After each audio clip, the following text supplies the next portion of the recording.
Hello friends, myself Bhumika Parmar from Ashwamik Vidyalaya. Last video we had seen question number 4, question number 3, question number 5 and question number 6. Today we are going to see our question number 2 which we had skipped in last video. So let's start it. Question number 2, state whether the following statements are true or false. यानी कि ये जो statements हम लोगों को दिए गए हैं ये सारे के सारे statements जो हैं उसमें कौन सा वाला true है and कौन सा वाला false है तो वो हम लोगों को बताना है. So let's start it. The sum of 3 odd numbers is even. अब हम लोगों को क्या कहा गया है कि जो सम करना है ऑड नंबर्स का, कितने ऑड नंबर्स? 3 odd numbers. दो ऑड नंबर्स का सम कितना होता है तो वो तो हम लोगों ने देखा था, ये वाला क्वेश्चन हम लोग देख चुके हैं कि दो ऑड नंबर्स का अगर हम लोग सम करते हैं तो हम लोगों को जो आंसर मिलता है वो इवन नंबर मिलता है. अब ये जो क्वेश्चन है वो थ्री ऑड नंबर्स के लिए है. 3 ऑड नंबर्स का अगर हम लोग सम करते हैं तो हम लोगों को इवन नंबर मिलता है, ऐसा ये स्टेटमेंट में कहा गया है. तो हम लोग क्या करते हैं, क्रॉस वेरीफाई करते हैं. अब मैं यहाँ पे 3 ऑड नंबर्स जो है वो ले रही हूँ. एक है 41, फिर 3 एंड जो एक है वो 5 ले रही हूँ. तो 3 + 1 4, 4 + 5 9 एंड 4, सो 49. अब 49 जो है अगर उसका हम लोग यूनिट्स प्लेस चेक करें तो हम लोगों को मिलता है 9. अब जो ऑड नंबर्स के लिए कंडीशन है उसमें हम लोगों को कहा गया है कि जो भी नंबर हो उसमें 1 3 7 9 5 ऐसे नंबर्स जो यूनिट्स प्लेस पे हों तो बाकी के ये जो नंबर होगा पूरा का पूरा तो वो नंबर होगा ऑड नंबर. तो यहाँ पे हम लोगों ने एग्जाम्पल से देखा कि अगर हम लोग 3 ऑड नंबर्स का सम करते हैं तो हम लोगों को मिलता है अगेन ऑड नंबर. सो अपना ये वाला जो स्टेटमेंट है फर्स्ट वाला वो होगा फॉल्स. अब नेक्स्ट क्वेश्चन है the sum of 2 odd numbers and 1 even number is even. अब यहाँ पे क्या कहा गया है कि सम ऑफ 2 ऑड नंबर्स यानी कि ऑड नंबर्स जो हैं तो उसका सम करें and 1 even number, 2 odd numbers लेने हैं एंड एक इवन नंबर लेना है. तो यहाँ पे फर्स्ट क्वेश्चन हम लोगों ने देखा था कि 2 ऑड नंबर अगर हम लोग लें और उसका सम करें तो हम लोगों को इवन नंबर मिलता है. अब नेक्स्ट में even number and even number का अगर हम लोगों ने सम किया तो वो भी अगेन इवन नंबर आया. तो फाइनली हम लोगों को जो सम मिलेगा वो इवन नंबर मिलेगा. और यही स्टेटमेंट में कहा गया है कि 2 odd numbers and 1 even number. अब ये जो 2 ऑड नंबर्स है उसका सम होगा इवन नंबर. अब उसमें हम अगेन इवन नंबर ऐड करते हैं तो हम लोगों को जो आंसर मिलता है वो इवन नंबर ही मिलेगा. तो इसका मतलब ये हुआ कि ये वाला जो स्टेटमेंट है वो ट्रू है. नेक्स्ट वाला सी वाला जो है the product of 3 odd numbers is odd. यानी कि 2 ऑड नंबर्स लें अगर हम लोग एंड उसका अगर हम लोग प्रोडक्ट करें तो भी हम लोग को ऑड नंबर ही मिलता है. अगेन इसको वेरीफाई करने के लिए हम लोग एक एग्जांपल लेते हैं. सपोज हम लोग अगर काउंटर एग्जांपल लेने हो और हम लोगों को चूज करना हो एग्जांपल लेना तो सबसे पहले आप लोग छोटे एग्जांपल से ट्राई कीजिए ताकि आप लोगों को आसानी हो. तो मैं यहाँ पे ले रही हूँ 5 एंड 7. इन दोनों का अगर हम लोग मल्टीप्लिकेशन करते हैं तो हम लोगों के पास आता है 35.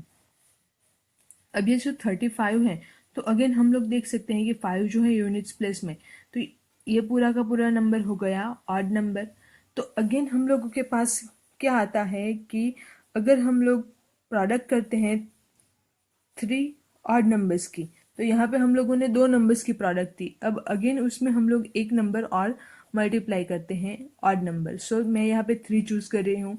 सो 5 3s are 15, carry is 1, so 3 3s are 9 and plus 1 so 10. So the answer is 105. तो 105 भी जो है वो भी अगेन ऑड नंबर है. तो इसका मतलब क्या हुआ कि जो 3 ऑड नंबर्स का प्रोडक्ट करें तो अगेन हम लोगों को मिलता है ऑड नंबर. तो ये सी वाला जो स्टेटमेंट है वो भी अगेन राइट स्टेटमेंट है. Next, if an even number is divided by 2 the quotient is always odd.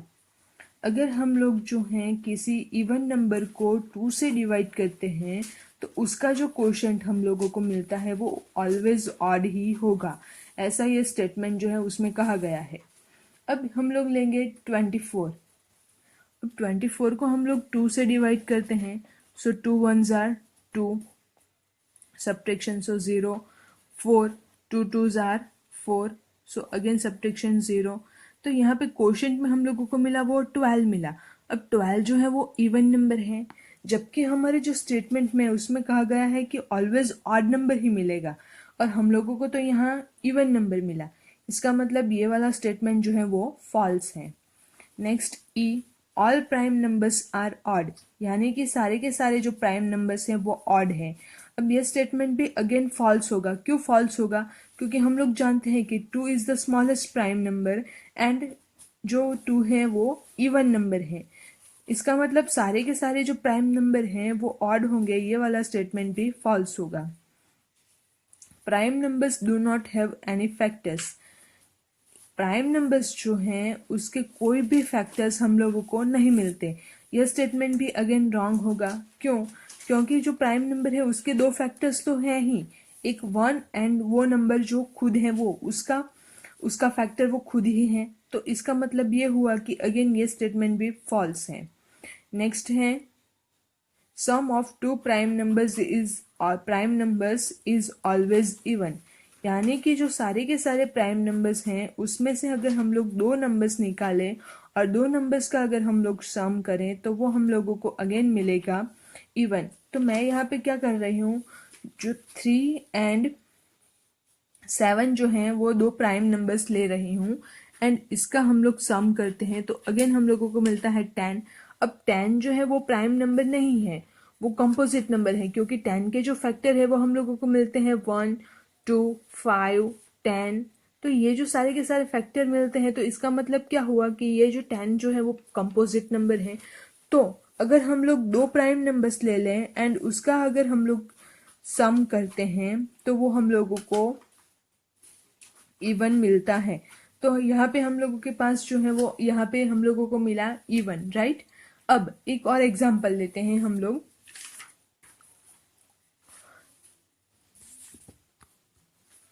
ऐसा एग्जाम्पल हम लोग लेने वाले हैं जिसपे ये वाले प्रॉपर्टी जो है वो प्रूव नहीं होती. तो 2 जो है वो अगेन प्राइम नंबर है एंड 3 जो है वो भी अगेन प्राइम नंबर है. अब इन दोनों का अगर हम लोग सम करते हैं तो हम लोगों को आंसर मिलता है 2 + 3 = 5. तो 5 जो है वो इवन नंबर नहीं है, वो ऑड नंबर है. तो इसका मतलब अगेन ये जो स्टेटमेंट है prime numbers sum of two prime numbers is always even, ये वाला स्टेटमेंट भी अगेन रॉन्ग होता है. अब ऐसे करके हम लोगों के पास HIJ है. तो H में क्या है, 2 is the only even prime number. अब 2 जो है वो अकेला ही प्राइम नंबर है जो सबसे छोटा वाला है. तो हम लोग के पास यहाँ पे हम लोगों को पास है कि 2 is the smallest prime number which is even, यानी कि जो सारे के सारे प्राइम नंबर्स हैं उसमें 2 ही अकेला है जो प्राइम नंबर भी है एंड इवन भी है. बाकी के सारे प्राइम नंबर्स जो हैं वो ऑड नंबर्स हैं. तो ये वाला स्टेटमेंट भी राइट है. All even numbers have composite numbers, सारे के सारे जो इवन नंबर्स हैं वो कंपोजिट नंबर हैं, ऐसा हम लोगों को दिया गया है. तो ये स्टेटमेंट अगेन रॉन्ग है. क्यों? क्योंकि 2 जो है वो प्राइम नंबर है एंड 2 जो है वो इवन नंबर भी है. इसका मतलब ये स्टेटमेंट भी रॉन्ग हुआ. The product of two even numbers is always even. तो ये स्टेटमेंट राइट है. अगर आप लोग इसको क्रॉस वेरीफाई करना चाहें तो एक एग्जाम्पल से आप लोग क्रॉस वेरीफाई कर सकते हैं. अब नेक्स्ट जो क्वेश्चन है, give 3 pairs of prime numbers whose difference is 2. आप लोगों को क्या करना है कि दो जो प्राइम नंबर हैं वो लेने हैं. जैसे हम लोगों के पास था इरेटोस्थेनिस का जो टेबल था उसमें हम लोग देख सकते हैं प्राइम एंड कंपोजिट नंबर्स हम लोग के पास हैं. उसमें से कोई भी ऐसे दो नंबर्स ले लीजिए जिसका डिफरेंस 2 होता है. तो आप लोग क्या कीजिए कि ये जो है सारी की सारी रोज उसको क्रॉस वेरीफाई कीजिए. अब 13 - 11 तो वो होगा 2, 19 - 17 तो वो होगा 2, फिर 23 एंड 29 तो अगेन उसका जो डिफरेंस होगा वो 2 नहीं मिलता हम लोगों को. वैसे ही 31 एंड 37 का डिफरेंस भी 2 नहीं मिलता. फिर 41 एंड 43 तो अगेन उसका जो डिफरेंस है वो आएगा 2. फिर 53 हम लोग नहीं ले सकते क्योंकि 53 एंड 59 का डिफरेंस जो है वो ज़्यादा हो जाता है. फिर 61 वाली रो में भी कोई भी नंबर हम लोग नहीं ले सकते क्योंकि 61 एंड 67 वो ओनली प्राइम नंबर्स हैं. एंड इन दोनों के बीच का डिफरेंस वो 2 से ज़्यादा हो जाता है। फिर 71 एंड 73 तो उसका डिफरेंस होगा वो 2 होगा। अगेन 79 जो है वो यहाँ 73 से उसका डिफरेंस बढ़ जाता है तो वो हम लोग नहीं ले सकते। फिर 83 एंड 89 भी नहीं ले सकते एंड 97 जो है उसको भी नहीं ले सकते। तो हम लोगों को पैर जो मिलती है वो कौन सी वाली, एक तो 11 एंड 13 की, फिर 41 एंड 43 की, नेक्स्ट 61 एंड 61 वाली नहीं होगी, 71 एंड 73 वाली, फिर 17 एंड 19 वाली। तो ऐसे करके हम लोगों को अप्रोक्सीमेट 4 पैर्स जो हैं वो मिलती हैं।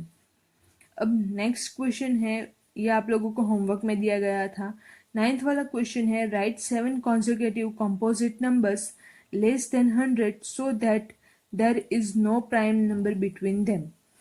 ऐसे हम लोगों को कंपोजिट नंबर लिखने हैं जिसका डिफरेंस 7 कॉन्जिक्यूटिव नंबर्स ऐसे लिखने हैं 100 से कम वाले, जिसके बीच में कोई भी नंबर जो है वो प्राइम नंबर नहीं आना चाहिए।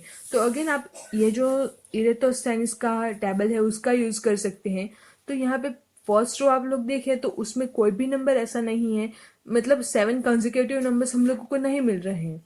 फिर नेक्स्ट जो है 11 13 तो उसमें भी 17, तो वो जो डिफरेंस है वो बढ़ जाता है। फिर 21 वाली जो रो है उसमें भी हम लोगों को 7 कंजिक्यूटिव नहीं मिलते, 31 वाली रो में भी नहीं मिलते, 41 वाली रो में भी नहीं मिलते, फिर 51 वाली रो में भी नहीं मिलते हम लोगों को। अगर 53 एंड 59 का अगर हम लोग डिफरेंस देखें सो 1 2 3 4 एंड 5 ही मिलते हैं, 7 हम लोगों को चाहिए, तो ये भी हम लोग नहीं काउंट कर सकते। फिर 61 वाली रो में भी नहीं मिलते, 71 वाली रो में भी नहीं मिल सकता, 81 वाली रो में अगर हम लोग देखें तो 83 एंड 89 के बीच का डिफरेंस कुछ ज़्यादा दिख रहा, लेकिन अगर उसको हम लोग काउंट करें 1 2 3 4 तो वो ज़्यादा हो जाते हैं। अब नेक्स्ट जो है 91 वाली रो, तो उसमें अगर हम लोग काउंट करें तो 89 आता है, फिर उसके बाद 1 2 3 4 5 6 एंड 7।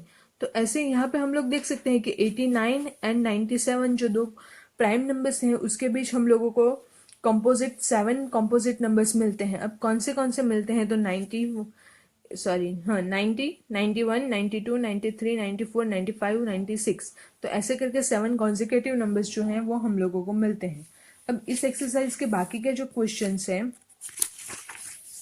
क्वेश्चन 10 11 एंड 12 तो वो हम लोग बाद में देखेंगे, तब तक आप लोग इसको ट्राई कीजिए। 10th वाला तो इजी है, express each of the following numbers as the sum of 3 odd numbers, तो वो आप लोग खुद से कर सकते हैं।